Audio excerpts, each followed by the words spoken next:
हाय friends नमस्ते welcome back to nice and tasty. सेमिति रे कुंदुरी रे आपण बहुत सारा रेसिपी तो निश्चय बनई थिबे। आज आम बनैबा पूरा अलगा एवं नुआ प्रकार कुंदुरी तरकारी। प्रथमे मुझे 250 ग्राम कुंदुरी नहीं जाइछि, ताकू भल भाबे धोई नहीं। कुंदुरी रो ऊपर आउ तळ पार्ट एमती काटी नबा। तापरे याकू आमे एपरि भाबे गोटे पटे फाळ करि नबा। फाळ आमे अधा जाई करिबा। तापरे याकू आमे बुलेकी अलगा पटे पुणी एमिति अधा जाए चीरा लगै नबा बा फाळ करि नबा। देखंतु वीडियो रे जो भली भाबे काटिची सेई टाइप रो काटिबे, जेमिति कुंदुरी गोटा रहिबो किंतु अधा जाए से कट भी हबो। सब गुड़ा कुंदुरी आमे सेई भली भाबे काटी नबा। मु एठी काटी नेछि। तापरे कढ़ई रे किछि तेल गरम करि नबा। तेल रे आमे कुंदुरी को छाणीबा। कुंदुरी को एमिति छाणीकी बनैबा द्वारा तरकारी रे तार बहुत बढ़िया फ्लेवर आसी थाए। तो सेथिपई मु तेल गरम होला परे सब गुड़ा कुंदुरी थरके पके नेछि। एहा को आमे मीडियम टू हाई फ्लेम रे छाणीबा, जहा द्वारा मात्र 4 ରୁ 5 मिनट भितरे सब गुड़ा कुंदुरी एमिति गोल्डन ब्राउन कलर हे जिवो।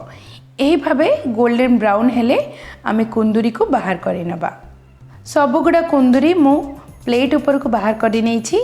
तापरे से 1/4 टीस्पून लंका गुंड, 1/4 टीस्पून हलदी गुंड, 1/4 टीस्पून चिकन मसाला पाउडर किंबा सब्जी मसाला पाउडर। तापरे आवश्यक अनुसार लुण, जेतिकी कुंदुरी पई लुण लागिबो सेतिकी आमे पके नबा। तापरे स्पून साहाय्य किंबा हाथ साहाय्य एई भली भाबे मिसई नबा। एमितिरे भी कुंदुरी बहुत टेस्टी लागिबो, जेहेतु कुंदुरी आमर ऑलरेडी सिझी जाइछि। मिसेबा ये हो जाइछि। याकू आमे साइड रे रखिबा। तापरे कढ़ई रे 2 छोट चमच तेल दे नबा। फुटण पई सेतिरे गोटे छोट खंड दालचीनी पके नबा एवं किछि जीरा पके नबा। जीरा और दालचीनी एमती फुटी आसिले सेतिरे 2टी छोट साइज रो मु पियाज पके नेछि। तापरे 1 इंच अदा को छोट करी काटिके पके नबा। 5 ରୁ 6 कळ रसुण को पके नबा एवं गोटे बड़ साइज रो टमाटो को पके नबा। एही सब को भल भाबे मिसेबा एवं जल्दी कुक हबा पई मु एठी लुण पके नेछि आ याको पुणी मिसे नेछि।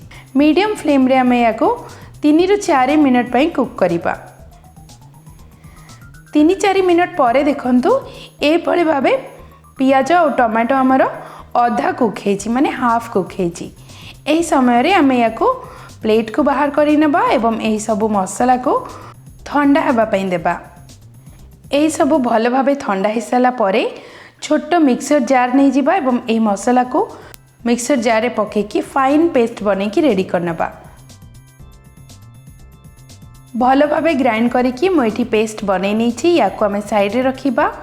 वर्तमान सेही कढ़ई रे जोथिरे आमे फुटण लगैथिले बळी जाइतिबा तेल रे आधा छोट चमच हलदी गुंड, आवश्यक अनुसार लंका गुंड एवं आधा छोट चमच चिकन मसाला पाउडर किंबा सब्जी मसाला पाउडर, आवश्यक अनुसार लुण पके नबा एवं सेथिरे 2-3 चमच पानी पके नबा। गैस रो फ्लेम को लो टू मीडियम रखिकी याको आमे एमिति फुटिबा पई देबा, जेमिति एही मसाला गुंडर कंचा स्मेल पळेबो।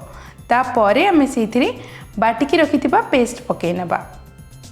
मसाला गुंड एवं एही पेस्ट को भल भाबे मिसई नबा।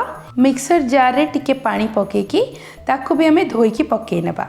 वर्तमान एही सब को भल भाबे मिसईबा एवं गोटे फुटण आसीबा पई वेट करिबा। एठी देखंतु एई भली भाबे फुटिबा पई लागिछि। एबे सेथिरे किछि भुसंग पत्र पके नबा, जहा द्वारा बहुत बढ़िया फ्लेवर आसीबो। पुणी मिसई नबा एवं सेथिरे वर्तमान पके नबा छाणीकी रखिथिबा कुंदुरी, जहा को आमे हलदी गुंड एवं लंका गुंड देकी टिके मिसेकी रखिथिले। सेही प्लेट रे टिके मसला मसली लागिछि, तो मु 2 चमच पानी पकेकी ताकू भी पके नेली। एबे गैस को स्लो फ्लेम रे ही रखिबा एवं कुंदुरी एवं तार जो ग्रेवी बा मसला अछि ताकू भल भाबे मिसेबा। एबे याको में घोड़े की 4-5 मिनट पई लो फ्लेम रे छाड़ी नबा। 5 मिनट परे देखंतु कुंदुरी एवं मसला बहुत बढ़िया से कषि हो जाइछि। आपण जदि सुखा पसंद करंती ताहले एही स्टेज रे भी आपण गैस बंद करिकी बाहर करि परिबे। तो मु एठी टिके ग्रेवी करिबी। एबे आमे सेथिरे अधा गिना गरम पानी पकई नबा एवं एही सब को भल भाबे मिसई नबा। आपन को ग्रेवी कम अधिका दरकार थिले ताकू धरिकी आपण ग्रेवी एडजस्ट करि परिबे। एठी मु सब गुडा भल भाबे मिसई नेछि। लास्ट रे टेस्ट पई आमे सेथिरे आधा छोट चम्मच चीनी पकेबा जहा द्वारा बहुत बढ़िया टेस्ट आसीबो। ए सब को पूरी मिसई नबा। लास्ट रे मु सेथिरे 2 रु 3 टी कंचा लंका पके नेछि एवं पूरी मिसई नउछि। वर्तमान गैस को लो फ्लेम रे रखिकी याको हमें घोड़े नबा मात्र 2 मिनट पई। 2 मिनट परे मु कवर बाहर कर सारे। देखंतु तरकारी हमर फाइनली रेडी अछि एवं वर्तमान आमे गैस रो फ्लेम को बंद करि नबा। पूरा अलगा स्वाद आ कुंदुरी न खाउतिबा लोक भी एही रेसिपी बहुत बढ़िया से खाइबे। देखंतु 5 मिनट रेस्ट कला परे तरकारी केते सुंदर देखा जाउची। वर्तमान याको हमें सर्विंग प्लेट को बाहर करि नबा। आशा करुछि ए रेसिपी आपन को पसंद आसिला। ए रेसिपी आपण रोटी परोटा किंबा भात सहित खाई परिबे। बहुत डिफरेंट स्वाद रहिबो। थरे निश्चय बनांतु। बनैला परे केमिति बनैला कमेंट बॉक्स रे निश्चय जणांतु। वीडियो पसंद आसिले वीडियो को आपन को फ्रेंड्स और रिलेटिव्स को शेयर करंतु। आउ एमिति सिंपल एवं टेस्टी रेसिपीज पई आम चैनल नाइस एंड टेस्टी को एबे सब्सक्राइब करि नियंतु। धन्यवाद।